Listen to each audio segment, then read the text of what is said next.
Maraming salamat mga mag-aral sa unang baitang panggatsilo sa pag-uuna, hindi ng Mercy o Kiana.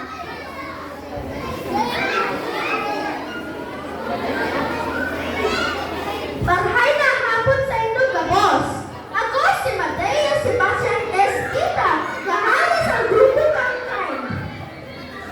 Ang ibig sabihin po nito ay magandang hapon.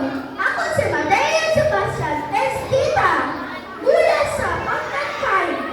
Ito ang lingwahe na mula sa Bicolano. Na matatagpuan sa ikalawang rehiyon. Ilang person. Kari mo ba silang batiin? Oo naman, Mateo, magaskan nag-aagaw ni Kamungami. Ako po si Corson Ruben Genesio de las Namula sa Panggatkan. Ang aking lengguwahe na ginamit naman ay mula sa Magantangka Isabela na naninirahan sa ikalawang rehiyon.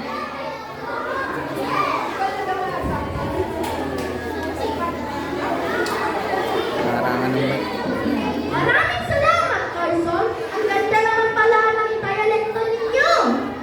Bawat pangkat sa Pilipinas ay kabilang sa lahing Pilipino. Ngayong araw ay magbibigay ng karangalan tayo sa ating lahi sa pamamagitan ng isang awitin. Kakilang lahi. Carson, alam mo ba kung sino ang sumulat ng kakilang lahi? Oo naman, siya si Francisco Santiago. Naisulat niya ito noong 1949.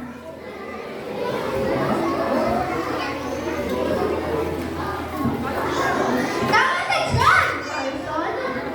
Isinulat ito para ipakita na ang mga Pilipino ay kayang harapin anumang pagsubok. At kung paano natin malalagpasan ang mga ito, kaya narito ang panggankay upang ipamalas ang aming talento sa pagpapakita ng aming sayohin.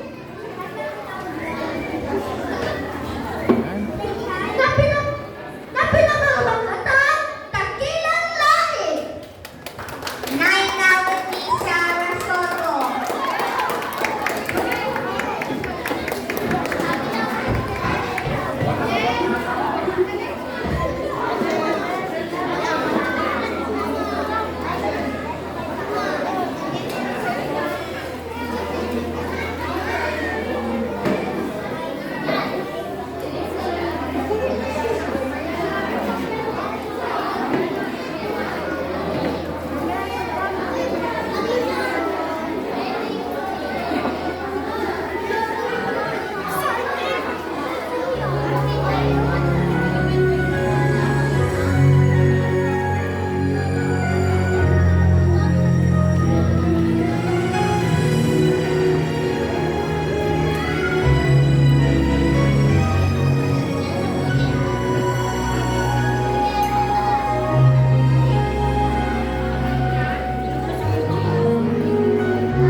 Gagaling